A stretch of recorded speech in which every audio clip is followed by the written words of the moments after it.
नमस्कार साथियों, स्वागत है आपका आपके अपने YouTube चैनल ओम डिजिटल स्टडी पर। दोस्तों, सबसे पहले तो आपको पता होगा पटवारी का जो एग्जाम है वो पोस्टपोन्ड हो चुका है, कैंसिल नहीं हुआ है। ये बात आपको ध्यान रखनी है। पोस्टपोन्ड हुआ है। अब 1 महीने बाद 2 महीने बाद फिर से इसकी डेट जारी की जाएगी और फिर से आपका एग्ज़ाम की जो डेट है वो आपके सामने आएगी और अच्छे से आपका एग्ज़ाम लिया जाएगा। तो जो मेरे दोस्त थोड़े से डिमोटिवेट हो चुके हैं तो उनको डिमोटिवेट नहीं होना है। यह मान लो परमात्मा ने, भगवान ने आपको 1 या 2 महीना आपको और दिया है तैयारी करने के लिए, जिससे कि आपकी ज़िंदगी संवर जाए। जिनकी तैयारी अच्छी थी वो और ज़बरदस्त तैयारी कर लें, जिनकी तैयारी नहीं थी वो ज़बरदस्त तैयारी कर लें। ठीक है, तो मौका है, मिला है आपको।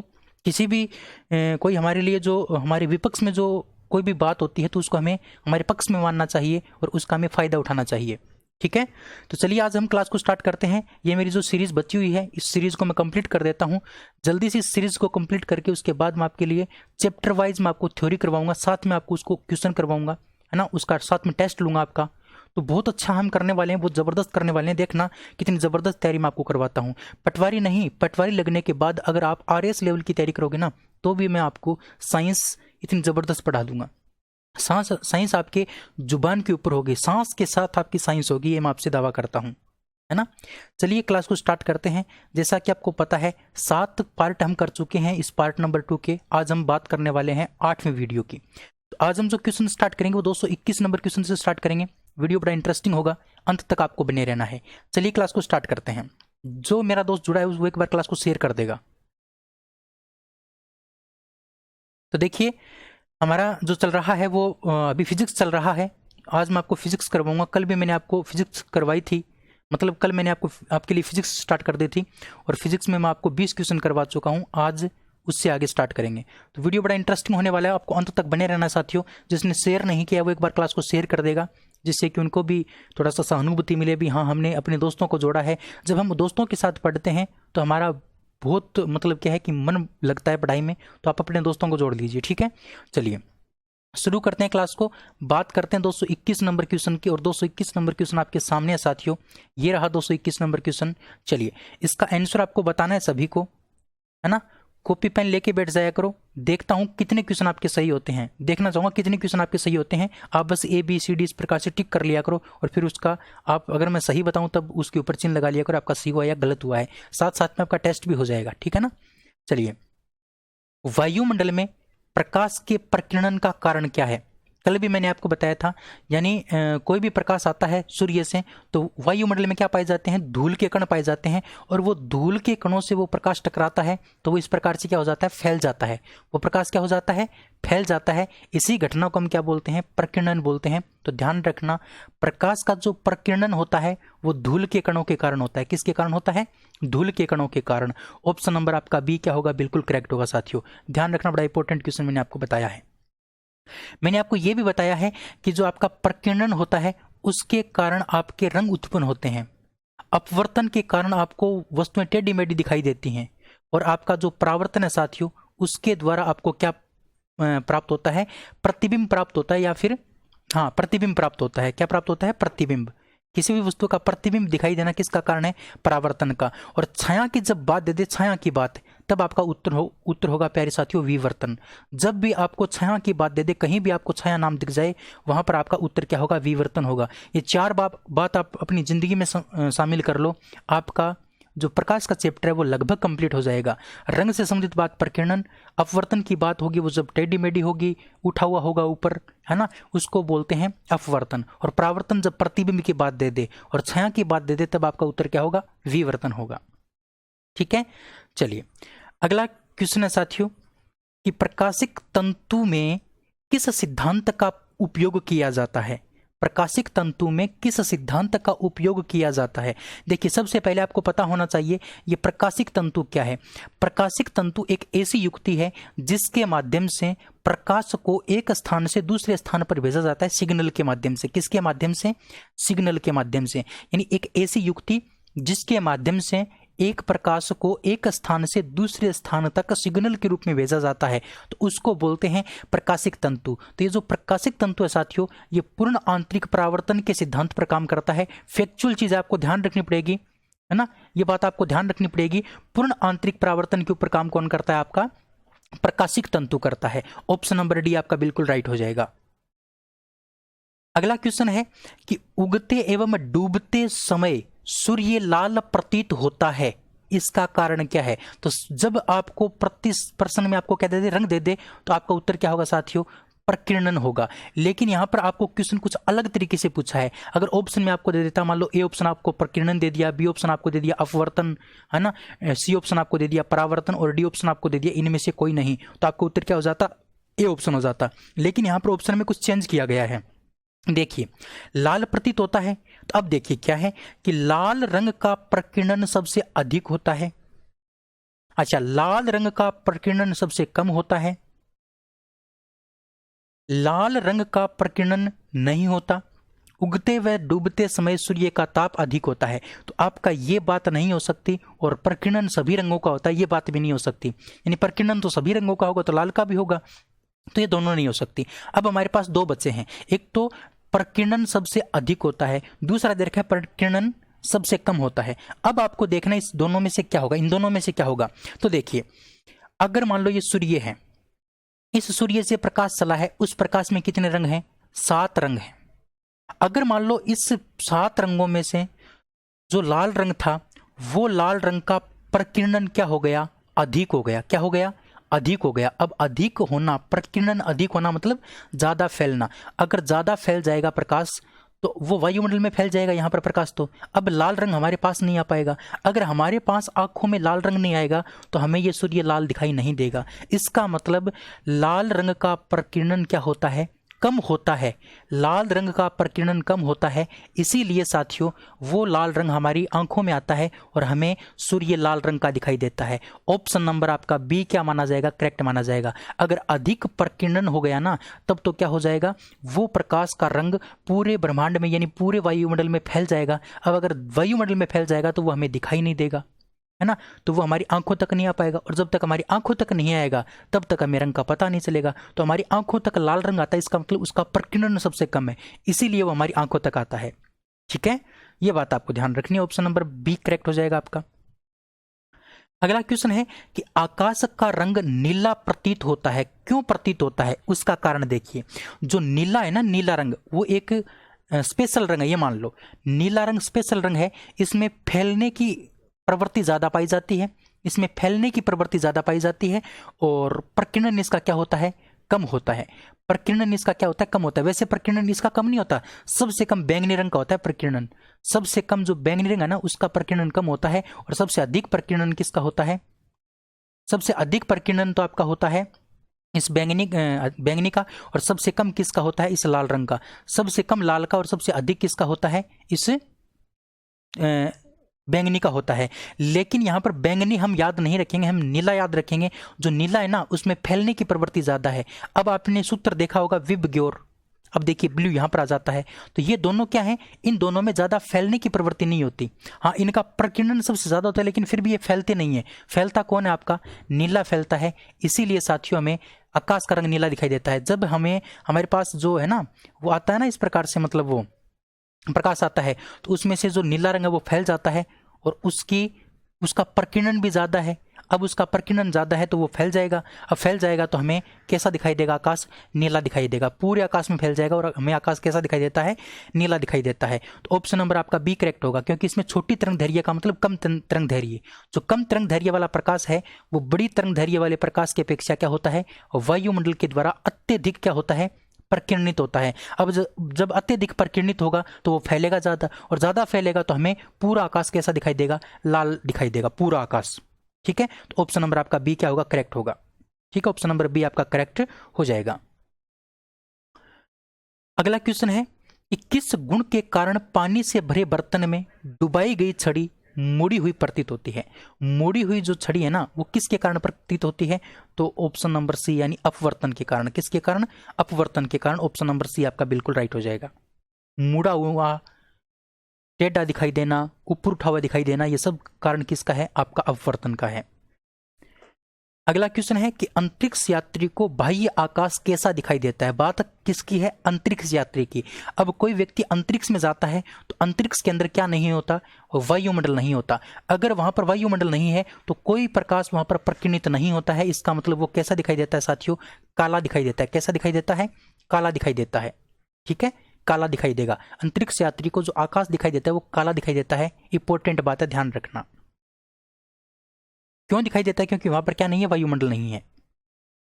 अगला क्वेश्चन है कि अस्त होते समय सूर्य का लाल किस कारण से दिखाई देता है? यानी सूर्य जो लाल दिखाई देता है हमें, वो किस कारण से दिखाई देता है? तो प्रकीर्णन के कारण।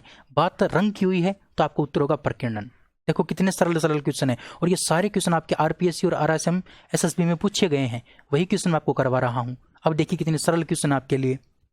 अगला क्वेश्चन है कि खतरों के जो संकेत होते हैं, खतरे के संकेतों के लिए लाल प्रकाश का प्रयोग किया जाता है। क्यों किया जाता है? इन जो खतरे के चिन्ह होते हैं उनके लिए लाल रंग का प्रयोग करते हैं। लाल रंग का प्रयोग क्यों करते हैं, उसका कारण क्या है?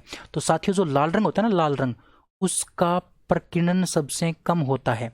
उसका प्रकीर्णन सबसे कम होगा तो वो क्या नहीं होगा? फैलेगा नहीं। अगर वो फैलेगा नहीं तो वो हमारी आंखों में सीधा आएगा, है ना। वो हमारी आंखों में क्या आएगा? सीधा आएगा। इसीलिए हमें जो लाल रंग है वो जो खतरे के चिन्ह होते हैं वो लाल रंग के बनाए जाते हैं, जिससे कि वहां से आने वाला जो प्रतिबिंब, जो प्रकाश है, वो हमारी आंखों में सीधा आए, है ना। तो ये बात आपको ध्यान रखनी है। ऑप्शन नंबर ए आपका क्या होगा? बिल्कुल करेक्ट होगा। ऑप्शन नंबर ए आपका क्या हो जाएगा? करेक्ट हो जाएगा। प्रकीर्णन क्या होता है? सबसे कम होता है। किसका? लाल रंग का। सूत्र याद रखना, विबग्योर। विबग्योर विबग्योर के बारे में एक बार फिर से मैं आपको बता देता हूं, बड़ी इंपॉर्टेंट बात। 4-5 क्वेश्चन आपके क्लियर हो सकते हैं यहां से। बहुत सारे क्वेश्चन, 4-5 नहीं, बहुत सारे क्वेश्चन मैं आपको बताता हूं। चलिए यहीं पर फिर से लिख देता हूं मैं, कोई बात नहीं। VIBGYOR, VIBGYOR. अच्छा, अब देखिए यहां से हम अगर इस साइड चलते हैं, इस साइड चलते हैं तो एक तो तरंग धैर्य, तरंग धैर्य, और इसके साथ साथ तरंग धैर्य के साथ साथ अगर हम बात करते हैं, तरंग धैर्य के साथ आपको एक बात और ध्यान रखनी है साथियों, जो आपका ये अभी मैंने बताया था आपका प्रकीर्णन। प्रकीर्णन तो कम होता है। चलिए अगर इस साइड चलते हैं तो तरंग धैर्यता क्या होती है? बढ़ती है। तरंग धैर्यता क्या होती है? बढ़ती है। लेकिन आवर्ती, आवर्ती ऊर्जा और आपका प्रकीर्णन वो क्या होता है? कम होता है। वो क्या होता है? इस साइड चलने पर कम होता है। अब आपको पूछ ले कि सबसे कम आवृत्ति किसकी होती है, तो सबसे कम आवृत्ति किसकी होती है? लाल रंग की। और सबसे अधिक आवृत्ति बैंगनी रंग की। सबसे कम प्रकीर्णन किसका होता है? तो सबसे कम प्रकीर्णन आपका होता है लाल का, क्योंकि इस साइड चलने पर कम होता है। तो सबसे कम इसका और सबसे अधिक किसका हो गया? इस वायलेट, यानी कहने का मतलब बैंगनी का। तो ये सूत्र बहुत काम आएगा साथियों, बहुत काम आएगा आपके। विबग्योर नाम का सूत्र, इससे बहुत सारे क्वेश्चन आपके क्लियर हो जाएंगे। ठीक है। तरंग धैर्य के बारे में पूछ ले कि सबसे अधिक तरंग धैर्य किसकी होती है, तो सबसे अधिक तरंग धैर्य आपकी होती है लाल रंग की। ठीक है ना। इसकी तरंग धैर्य अधिक होने के कारण ये हमारी आंखों में सीधा आता है ना। इसका प्रकीर्णन होता नहीं है, इसलिए ये क्या है? फैलता नहीं है। और जब फैलेगा नहीं तो इसकी तरंग धैर्य ज्यादा है, जिसके कारण हमारी आंखों में क्या आता है? ये सीधा आता है और हमें स्पष्ट रूप से दिखाई देता है। ठीक है ना। तो ये याद रखना बड़ा इंपॉर्टेंट है, जो मैं आपको कल भी बता चुका हूं। ठीक है, ये बात मैं आपको कल भी बता चुका हूं, अगर आपको याद है तो। अगर आप मेरी रेगुलर क्लास लेते हैं और मैं जो बताता हूं उनको अच्छे से आप समझने की कोशिश करते हैं, तो क्वेश्चन आपके एक दूसरे से रिलेटेड होकर बहुत सारे क्वेश्चन आपके क्या हो जाते हैं? क्लियर हो जाते हैं ना। बहुत सारे क्वेश्चन आपके क्या हो जाते हैं? क्लियर हो जाते हैं। ठीक है, चलिए अगले क्वेश्चन की ओर बढ़ते हैं। नेक्स्ट क्वेश्चन, कार चलाते समय पीछे के यातायात को देखने के लिए आप किस प्रकार के दर्पण का उपयोग करते हैं? आप किस प्रकार के दर्पण का उपयोग करते हैं कार की साइड में? तो आपको पता है साथियों, उत्तल दर्पण का। अब देखिए यहां आप जल्दबाजी में उत्तल लेंस भी कर सकते थे, लेकिन लेंस का प्रयोग नहीं होता है, दर्पण का प्रयोग होता है। किसका प्रयोग होता है? दर्पण का प्रयोग होता है। किसका प्रयोग होता है? दर्पण का प्रयोग होता है। ध्यान रखना, ठीक है ना। दर्पण का प्रयोग होता है, ये बात आपको ध्यान रखनी है। तो आपका क्या हो जाएगा? अवतल दर्पण। ठीक है, हाँ ठीक है, उत्तल दर्पण। ऑप्शन नंबर आपका डी करेक्ट होगा। अगला क्वेश्चन है कि अभिसारी लेंस वह होता है, अभिसारी लेंस वह होता है जो क्या करता है? देखिए आपके दो प्रकार के लेंस होते हैं, एक आपका होता है अवतल लेंस, एक आपका अवतल लेंस होता है, एक आपका उत्तल लेंस होता है। अवतल और उत्तल दो लेंस होते हैं। अच्छा, जो अवतल है साथियों वो तो क्या करता है? अवतल है वो तो क्या करता है? ध्यान रखना, अवतल है वो क्या करता है, अवतल है वो तो जो प्रकाश किरण जो है ना, अवतल जो है वो प्रकाश किरणों को क्या करता है, फैलाने का काम करता है। ये तो फैलाने का काम करता है, ये तो फैलाने का काम करता है। और उत्तल जो है ना, उत्तल वो क्या करता है, उत्तल जो है वो एकत्रित करने का काम करता है। उत्तल आपका एकत्रित करने का काम करता है। अच्छा, अब देखिए, अब दो और होते हैं, एक होता है आपका अपसारी, एक होता है आपका अभिसारी। अब इसमें से एक तो आपका उत्तल है और एक आपका अवतल है। अच्छा, अब अपसारी कौन सा है और अभिसारी कौन सा है, इसमें बहुत सारे जो दोस्त हैं वो क्या हो जाते हैं, इसमें बहुत सारे दोस्त कंफ्यूज हो जाते हैं। कैसे, देखिए, अपसारी होता है आपका अवतल और अभिसारी आपका होता है उत्तल। अब याद कैसे रहेगा, तो देखिए, ये वह को पकड़ लीजिए, आप किसको पकड़ लीजिए, वह को पकड़ लीजिए। जो वह है आपका, वो अगर हम पै को जल्दबाजी में लिखें इस प्रकार से लिख देते हैं, पै को कभी कभार जल्दबाजी में इस प्रकार से लिख देते हैं, पै को लिखते हैं ना इस प्रकार से, जल्दबाजी में इस प्रकार से लिख देते हैं, तो हमें किसके जैसा दिखाई देता है, वह के जैसा दिखाई देता है। तो यहाँ पर पै और यहाँ पर वह, अगर हम पै को जल्दबाजी में लिखें तो वो किसके जैसा दिखाई देता है, वह के जैसा दिखाई देता है। इसलिए अपसारी क्या हो गया, अवतल, और अभिसारी आपका क्या हो गया, उत्तल। तो आपको तो अभिसारी के बारे में दे रखा है, तो अभिसारी आपका क्या होता है, उत्तल होता है। और उत्तल क्या करता है, प्रकाश किरणों को एकत्रित करने का काम करता है। तो ऑप्शन नंबर आपका बी क्या हो जाएगा, बिल्कुल करेक्ट हो जाएगा। ठीक है, ऑप्शन नंबर बी आपका क्या हो जाएगा, करेक्ट हो जाएगा, ध्यान रखना। चलिए, अगला क्वेश्चन है आपके सामने कि वायु का बुलबुला जल में कैसा व्यवहार करता है। वायु का जो बुलबुला होता है वो जल के अंदर प्यारे साथियों किसके जैसा व्यवहार करता है, किसके जैसा वो मतलब होता है, या कौन सा उत्तल के जैसे काम करता है, वो आपको ये पूछा है। तो ध्यान रखना साथियों, इसका जो करेक्ट आंसर आपका होगा वो होगा अवतल लेंस की तरह। किसकी तरह काम करता है, अवतल लेंस की तरह काम करता है। ये बात इंपॉर्टेंट है, कई बार ये क्वेश्चन पूछा जा चुका है कि बुलबुला जो होता है वायु का, वो जल के अंदर कैसा दिखाई देता है, किसके जैसे काम करता है, तो अवतल लेंस की तरह काम करता है। ठीक है, अगला क्वेश्चन कि साबुन के पतले झाग में चमकदार रंगों का बनना किस परिघटना का परिणाम है। देखिए, चमकदार रंगों का बनना यानी जो साबुन का जो झाग होता है, साबुन के जो झाग होते हैं, वो जो झाग होते हैं उसमें उसकी सतह क्या होती है, चमकदार दिखती है हमें। क्या दिखती है, चमकदार, यानी अलग अलग रंग दिखाई देते हैं, कभी वो चमकते हैं कभी नहीं चमकते। उसका कारण क्या है, यानी जो प्रकाश आता है उसके ऊपर जो प्रकाश पड़ता है, तो उस प्रकाश का जो व्यतिकरण है, उस प्रकाश का क्या हो जाता है, व्यतिकरण हो जाता है। अब व्यतिकरण क्या होता है, यानी कभी प्रकाश की किरण का इस प्रकार से चलती है, प्रकाश किरण इस प्रकार से चलती है, इस प्रकार से प्रकाश की किरण। तो ये कभी कभार क्या होता है, कभी तो ये आपके जो शीर्ष होते हैं ये आपस में मिल जाते हैं, कभी ये आपस में गर्त होते हैं वो मिल जाते हैं। तो जहाँ पर गर्त और शीर्ष मिलते हैं ना, वहीं तभी क्या होती है, चमक उत्पन्न होती है। तभी क्या उत्पन्न होती है, चमक उत्पन्न होती है। तो यहाँ पर मिल गए, यहाँ पर मिल गए, तो इस घटना को हम क्या बोलते हैं, व्यतिकरण बोलते हैं। यानी कभी गर्तों का मिलना और कभी शीर्षों का मिलना व्यतिकरण कहलाता है। और जब गर्त और शीर्ष आपस में मिलते हैं ना, कभी गर्त और कभी शीर्ष आपस में मिलते हैं, तभी क्या उत्पन्न होती है, चमक उत्पन्न होती है। तो आपका क्या हो जाएगा, व्यतिकरण। ऑप्शन नंबर आपका क्या हो जाएगा, परावर्तन और व्यतिकरण के कारण, परावर्तन और व्यतिकरण के कारण उसकी सतह क्या होती है, चमकदार होती है। बड़ा इंपॉर्टेंट क्वेश्चन है, ध्यान रखना। अगला क्वेश्चन है कि दांत का डॉक्टर जो है वो किस दर्पण का प्रयोग करता है। तो प्यारे साथियों, डॉक्टर जो है ना, दांत देखने के लिए ऐसे दर्पण का प्रयोग करता है जो बड़ा करके हमें दिखाए। क्या करके दिखाए, बड़ा करके दिखाए। अब बड़ा करके कौन दिखाता है, तो आपका अवतल दर्पण दिखाता है। बड़ा प्रतिबिंब अवतल बनाता है और उत्तल क्या करता है, आपका छोटा प्रतिबिंब बनाता है। अवतल आपका क्या बनाता है, छोटा, और समतल दर्पण क्या बनाता है, बराबर का प्रतिबिंब बनाता है, वस्तु के बराबर का। ठीक है, ये सारी बातें आपको ध्यान रखनी है। 234 नंबर क्वेश्चन आपके सामने है कि कार की हेडलाइट में किस दर्पण का प्रयोग किया जाता है। कार की जो हेडलाइट होती है उसके अंदर कौन से दर्पण का प्रयोग किया जाता है। तो ध्यान रखना, जो कार की हेडलाइट होती है उसमें आप अगर उसको देखोगे ना, कभी फोड़ के देखोगे, तो उसमें थोड़ा सा घुमाव होता है, उसमें थोड़ा सा क्या होता है, घुमाव होता है ना। तो वो आपका क्या होता है, गोली उत्तल होता, उत्तल नहीं होता, वो आपका क्या होता है, अवतल होता है। क्या होता है, अवतल होता तो आपका अवतल है, लेकिन वो परवलयाकार होता है। परवलयाकार का मतलब थोड़ा सा उसमें क्या होता है, इस प्रकार से घुमाव होता है। देख लेना कभी भी आप लाइट को, उसके आगे इस प्रकार से आपको थोड़ा सा क्या मिलेगा, घुमाव मिलेगा, परवलयाकार, है ना। ऑप्शन नंबर आपका सी क्या होगा, बिल्कुल करेक्ट। तो जो कार की हेडलाइट होती है उसके अंदर आपका जो दर्पण होता है वो कौन सा होता है, वो होता है आपका परवलयाकार अवतल दर्पण, अवतल दर्पण। ठीक है, तो अवतल दर्पण का ही उपयोग आपका डॉक्टर करता है। अवतल दर्पण का उपयोग ही आपका कार की हेडलाइट में उपयोग किया जाता है। और अवतल दर्पण का उपयोग ही नाई करता है, जब हमारी दाढ़ी बनाते हैं ना, तब नाई करता है अवतल दर्पण का उपयोग, क्योंकि वो बड़ा प्रतिबिंब दिखाता है।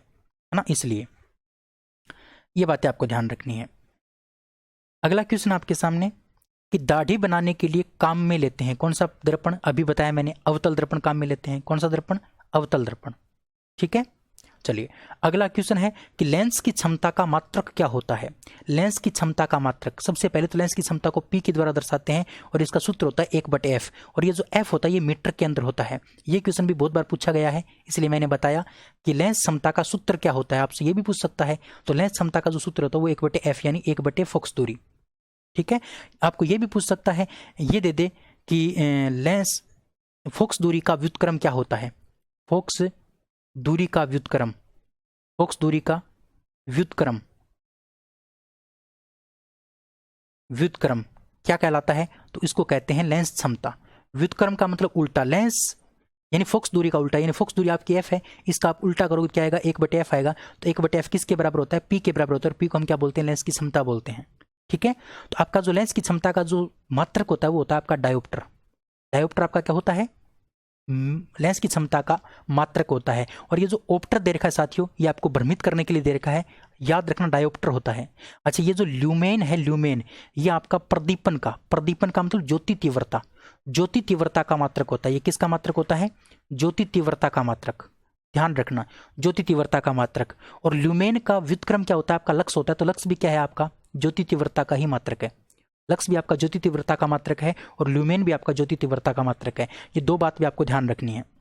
डायोप्टर आपका लेंस क्षमता का हो गया, और ये सिर्फ आपको भ्रमित करने के लिए दे रखा था। ठीक है, चलिए अगला क्वेश्चन आपके सामने 237 नंबर क्वेश्चन है कि जब कोई वस्तु दो समांतर समतल दर्पणों के बीच में रखी है, समांतर है और समतल दर्पण है, उनके बीच में रखी है, तो बने हुए प्रतिबिंबों की संख्या कितनी होगी? जब भी हमें, एक मैं आपको बहुत इंपॉर्टेंट बात बताऊंगा, आपके सारे क्वेश्चन क्लियर हो जाएंगे, कभी भी आपको रटना नहीं पड़ेगा। देखिए बात किसकी है? समतल दर्पण की। जब भी आपको समतल दर्पण से बनने वाले प्रतिबिंबों की संख्या पूछे, जब भी आपको समतल दर्पण से बनने वाले प्रतिबिंबों की संख्या पूछे, तो आपको एक सूत्र लगाना है 360/थीटा। 360/थीटा, ध्यान रखना, 360/थीटा। अब जो समतल दर्पण के जो प्रतिबिंब बनते हैं वो हमेशा विषम संख्या में बनते हैं। कौन सी संख्या में बनते हैं? विषम संख्या में। विषम संख्या मतलब 1, 3, 5, 7, कभी भी 2 प्रतिबिंब नहीं बनते, कभी भी 4 प्रतिबिंब नहीं बनते, कभी भी 6 प्रतिबिंब नहीं बनते। यानी कहने का मतलब सम संख्या में कभी भी प्रतिबिंब नहीं बनते हैं। समतल दर्पण में हमेशा किस संख्या में बनते हैं? विषम संख्या में। अब देखिए आपको क्या पूछा है? समांतर हैं, दो इस प्रकार से रख रखे हैं समांतर। अब आप बताइए इन दोनों के बीच में जो कोण बन रहा है वो कितने डिग्री का है? तो 0 डिग्री का। यानी कहने का मतलब जब दो रेखाएं आपस में समांतर हों तो उनके बीच में 0 डिग्री का कोण होता है। जब आपस में काट रही हों तब कोई ना कोई कोण बनेगा, जब आपस में नहीं काटेंगे तो कभी भी कोण नहीं बनता है। तो 360 कितना आ जाएगा? थीटा का मान आपका 0 डिग्री, और 360 में आप 0 का मान भाग देंगे तो कितना आएगा? अनंत आएगा। तो अगर कोई समतल दर्पण क्या रखा है? समांतर रखा है, तो उससे जो प्रतिबिंब बनेंगे वो क्या बनेंगे? अनंत बनेंगे। ठीक है ना, अनंत बनेंगे, बहुत सारे अनंत बनेंगे। इस प्रकार से बहुत सारे बनेंगे, अनंत बनेंगे। और उसमें जो दूसरा प्रतिबिंब होगा आपका, दूसरा प्रतिबिंब वो क्या होगा साथियों? सबसे स्पष्ट होगा। ये बात भी आपसे पूछी जा सकती है, सबसे स्पष्ट प्रतिबिंब कौन सा होता है? तो आपका दूसरा होता है। अनंत प्रतिबिंबों में सबसे स्पष्ट प्रतिबिंब कौन सा होता है? दूसरा। ठीक है, अब मैं आपको बताता हूं, यहां पर आपको ये दे देता समांतर नहीं दे के आपको ये दे देता कि दो समतल दर्पण हैं। क्या दे दिया? मान लो क्वेश्चन इस प्रकार से दे दिया कि दो समतल दर्पण हैं और उनको आपस में 90 डिग्री के कोण पर रख रखा है। कितने डिग्री के कोण पर? 90 डिग्री के कोण पर। यहां पर समांतर नहीं देके वहां पर कितने का दे देता? 90 डिग्री। यानी दो समतल दर्पण आपके इस प्रकार से 90 डिग्री पर रख रखे हैं और यहां पर एक वस्तु रखती, तो इसके कितने प्रतिबिंब बनेंगे? इस वस्तु के कितने प्रतिबिंब बनेंगे? ये क्वेश्चन आपको पूछ लिया, तो देखिए सूत्र वही रहेगा, 360/90 डिग्री पर है तो इसका मतलब 90 कर देंगे और इसमें भाग देंगे तो कितना आएगा? 4 आएगा। कितना आएगा? 4। अभी अभी मैंने बताया था कि आपका विषम संख्या में कभी भी क्या नहीं आएगा? दर्पणों की प्रतिबिंबों की संख्या विषम संख्या में नहीं आएगी, इसलिए आप क्या कर देते हैं? इसमें से 1 घटा देते हैं। तो जब भी आपका इस प्रकार से सम आए ना, तब आप उसमें से क्या कर दोगे? 1 घटा दोगे और इसका आंसर क्या कर दोगे? 3 कर दोगे। इसका आंसर क्या हो जाएगा? 3। समझ में आई बात? उम्मीद करता हूं बात आई होगी। एक बार फिर से रिपीट कर लेना इस बातों को, आपके सारे क्वेश्चन क्या हो जाएंगे? इस प्रकार से क्लियर हो जाएंगे। अगला क्वेश्चन है कि मानव की जो आंख होती है उसके रेटिना पर प्रतिबिंब बनता है वो कैसा प्रतिबिंब बनता है? रेटिना के ऊपर जो प्रतिबिंब बनता है साथियों वो हमेशा वास्तविक बनता है। कैसा बनता है? हमेशा वास्तविक बनता है। और वास्तविक प्रतिबिंब हमेशा क्या होता है? उल्टा होता है। ये बात हमेशा ध्यान रखना, वास्तविक प्रतिबिंब हमेशा उल्टा होता है और आभासी प्रतिबिंब हमेशा सीधा होता है। वास्तविक प्रतिबिंब हमेशा उल्टा होता है। तो वास्तविक प्रतिबिंब बनता है और वो क्या बनेगा? उल्टा बनेगा। ऑप्शन नंबर ए क्या हो जाएगा आपका? करेक्ट। यहाँ पर आपको वास्तविक और सीधा भी दे रखा था तो आप मुझे पता ये आंसर करते, लेकिन ये आपको नहीं याद रखना है। क्यों? क्योंकि वास्तविक प्रतिबिंब कभी भी सीधा नहीं हो सकता। वास्तविक प्रतिबिंब हमेशा क्या होगा? उल्टा होगा। इसलिए ऑप्शन नंबर आपका क्या आएगा? ए ऑप्शन आएगा। ठीक है, चलिए अगला क्वेश्चन है कि प्रिज्म में प्रकाश के विभिन्न रंगों का विभाजन क्या कहलाता है? यानी जो प्रिज्म होता है आपका, उसके अंदर से हम प्रकाश गुजारते हैं तो वो 7 रंगों में विभाजित हो जाता है और उन 7 रंगों का जो क्रम होता है वो आपका उसी प्रकार से होता है जो सूत्र मैंने आपको बता रखा है, विबग्योर। यही क्रम होता है ना। सबसे नीचे यहाँ पर वी होता है, फिर आपका आई होता है, फिर बी होता है, फिर वाई होता है, जी होता है, फिर वाई होता है, फिर ओ होता है, फिर आर होता है ना। यही क्रम होता है। तो ये जो क्रिया है ना, ये क्रिया कहलाती है वर्ण विक्षेपण। क्या कहलाती है? वर्ण विक्षेपण कहलाती है। वर्ण का मतलब रंग, विक्षेपण का मतलब विभाजित होना। विक्षेपण का मतलब विभाजित होना। तो रंगों का विभाजित होना क्या कहलाता है? वर्ण विक्षेपण कहलाता है। और आपको रंगों के विभाजन के बारे में पूछ रखा था, इसका मतलब ऑप्शन नंबर आपका डी क्या हो जाएगा? बिल्कुल करेक्ट हो जाएगा। ठीक है ना, ऑप्शन नंबर डी आपका क्या होगा? बिल्कुल करेक्ट, ध्यान रखना। ठीक है, चलिए अगले क्वेश्चन की बात करते हैं। अगला क्वेश्चन आपके सामने है कि प्राथमिक रंग कौन से हैं? प्राथमिक रंग कौन से होते हैं? तो 3 रंग ऐसे होते हैं जिनको प्राथमिक रंग बोलते हैं और वो होते हैं आपके लाल, हरा और नीला। लाल, हरा और जो नीला है ना, उसको बोलते हैं प्राथमिक रंग। याद रखना हमेशा के लिए, प्राथमिक रंग और द्वितीयक रंग दो प्रकार के होते हैं, 3 प्रकार के होते हैं। एक पूरक रंग भी होता है ना, एक पूरक रंग भी होता है। तो प्राथमिक रंग, द्वितीयक रंग और पूरक रंग 3 प्रकार के रंग होते हैं। तो प्राथमिक रंग कौन कौन से होते हैं? तो लाल, हरा और नीला। लाल, हरा, नीला यानी RGB। RGB लाल, हरा, नीला ये क्या होते हैं? आपके प्राथमिक होते हैं। ये क्या होते हैं? आपके प्राथमिक होते हैं। ठीक है, ये आपके प्राथमिक रंग कहलाते हैं। याद रखना हमेशा के लिए। एक होते हैं द्वितीयक रंग। द्वितीयक रंग वो होते हैं जो प्राथमिक रंगों के मिलने से बनते हैं। यानी 2 प्राथमिक रंगों को मिला दें या फिर तीनों को मिला दें, जिससे जो रंग बनेगा उसको हम क्या बोलते हैं? द्वितीयक रंग बोलते हैं, है ना, द्वितीयक रंग बोलते हैं। और एक आपका पूरक रंग होता है। पूरक रंग वो कहलाता है जब किन्हीं रंगों को मिलाने पर हमें क्या प्राप्त हो जाए? व्हाइट प्राप्त हो जाए, यानी सफेद प्राप्त हो जाए। तो उन रंगों को हम क्या बोलते हैं? पूरक रंग बोलते हैं। यानी ऐसे रंग जिनको आपस में मिलाने पर हमें सफेद रंग प्राप्त हो जाए तो उसको हम क्या बोल सकते हैं? पूरक रंग बोल सकते हैं। ठीक है, ये बात आपको ध्यान रखनी है। अब देखिए, आर और जी को मिला देते हैं। आर और जी को मिलाने का मतलब हम लाल और हरे को आपस में मिला देते हैं तो हमें प्राप्त होता है पीला रंग। कैसा प्राप्त होता है? पीला रंग प्राप्त होता है। जब हम आर, जी और बी को मिला देते हैं, जब हम आर, जी और बी को मिला देते हैं तो आर, जी, बी को मिलाने से हमें कौन सा रंग प्राप्त होता है? तो साथियों हमें सफेद रंग प्राप्त होता है। कौन सा रंग प्राप्त होता है? सफेद रंग प्राप्त होता है, तीनों को मिलाने पर। और जब हम आर और बी को मिला देते हैं, कहने का मतलब लाल और नीले को मिला देते हैं, तो हमें रंग प्राप्त होता है प्यारे साथियों मेजेंटा। कौन सा रंग प्राप्त होता है? मेजेंटा रंग प्राप्त होता है ना। आर और बी को मिलाने पर मेजेंटा, तीनों को मिलाने पर सफेद, और आर और जी को मिलाने पर आपका पीला रंग प्राप्त होता है। ठीक है, ये बात आपको ध्यान रखनी है साथियों। अगला क्वेश्चन आपके सामने है कि देखिए अच्छे से, सबसे कम तरंग दैर्घ्य वाला प्रकाश कौन सा होता है? यानी सबसे कम तरंग दैर्घ्य वाला जो रंग है वो कौन सा है आपका? सबसे कम तरंग दैर्घ्य मैंने अभी आपको बताया था साथियों कि विबग्योर, मैंने आपको सूत्र बताया था विबग्योर। अगर आप इस साइड चलोगे तो आपकी तरंग दैर्घ्य क्या होगी? बढ़ेगी। तरंग दैर्घ्य इस साइड चलने पर बढ़ती है। तो सबसे कम तरंग दैर्घ्य पूछिए तो सबसे कम तरंग दैर्घ्य किसकी हो जाएगी? वी की हो जाएगी। कहने का मतलब आपका इस बैंगनी रंग की सबसे कम तरंग दैर्घ्य हो जाएगी। ठीक है ना, ये बात आपको समझ में आ रही होगी। अगर वो जो मैंने आपको सूत्र बताया, अगर वो सूत्र याद है तो आप बहुत सारे क्वेश्चन कर सकते हैं। अगला क्वेश्चन है कि यदि वायुमंडल नहीं है तो पृथ्वी से आकाश किस रंग का दिखाई देगा? भाई अगर वायुमंडल नहीं है तो हमें काला दिखाई देगा। कैसा दिखाई देगा? काला दिखाई देगा। ऑप्शन नंबर ए आपका क्या होगा? बिल्कुल करेक्ट। चलिए अगला क्वेश्चन है आपके सामने कि प्रकाश का रंग निश्चित किया जाता है। प्रकाश का जो रंग है ना वो किसके द्वारा निश्चित किया जाता है? तो प्रकाश का रंग साथियों तरंग दैर्घ्य के द्वारा निश्चित किया जाता है। अगर जिसकी तरंग दैर्घ्य ज्यादा है, तरंग दैर्घ्य ज्यादा है तो हमारी आंखों में आएगा, है ना। अगर तरंग दैर्घ्य ज्यादा है तो हमारी आंखों में आएगा, जिसके कारण हम उसके रंग का पता लगाते हैं। अगर तरंग दैर्घ्य कम है तो वो हमारी आंखों तक नहीं आता है ना। जिसकी तरंग दैर्घ्य कम है वो हमारी आंखों तक नहीं आता तो हमें वो रंग नहीं दिखता। तो प्रकाश के रंग का निर्धारण किसके द्वारा किया जाता है? तो प्रकाश के रंग का निर्धारण तरंगदैर्घ्य के द्वारा किया जाता है। जैसे लाल रंग की तरंगदैर्घ्य ज़्यादा होती है, लाल रंग की तरंगदैर्घ्य क्या होती है? अधिक होती है, जिसके कारण लाल रंग हमारी आंखों में ज़्यादा आता है। और हमारी आंखों में ज़्यादा आता है, इसीलिए जो खतरे के चिन्ह होते हैं वो किसके बनाए जाते हैं? लाल रंग के बनाए जाते हैं। ठीक है, तो तरंगदैर्घ्य के द्वारा प्रकाश के रंगों का क्या होता है? निर्धारण होता है। अगला क्वेश्चन है कि मानव की आंख वस्तु का प्रतिबिंब निम्न में से किस भाग पर बनाती है? तो भाई मानव की जो आंख है ना, उसके ऊपर जो प्रतिबिंब बनता है वो कहां पर बनता है? तो रेटिना के ऊपर बनता है। कहां पर बनता है? रेटिना के ऊपर। ये क्वेश्चन तो बिल्कुल लड्डू क्वेश्चन था, आपने अच्छे से इसको अटेम्प्ट कर लिया होगा, बिल्कुल सिंपल क्वेश्चन है। अगला क्वेश्चन साथियों, ये रहा अगला क्वेश्चन आपके सामने, 245 नंबर क्वेश्चन, कि कैमरे में किस प्रकार के लेंस का उपयोग किया जाता है? जो आपका कैमरा होता है, तो कैमरे में आपका कौन सा लेंस काम आता है? तो कैमरे के अंदर आपका उत्तल लेंस काम आता है। कौन सा लेंस काम आता है? उत्तल लेंस काम आता है। ध्यान रखना, उत्तल लेंस किसके अंदर काम आता है? कैमरे के अंदर। ठीक है ना, ये फैक्चुअल चीजें जो कुछ आपको याद रखनी पड़ती हैं। अगला क्वेश्चन है कि नेत्रदान में दाता की आंख के किस हिस्से को प्रतिरोपित किया जाता है? यानी जो मनुष्य की जो आंख है, आंख हम दान करते हैं तो हमारी आंख का कौन सा भाग दान किया जाता है? कौन सा भाग हमारी आंख से निकाला जाता है?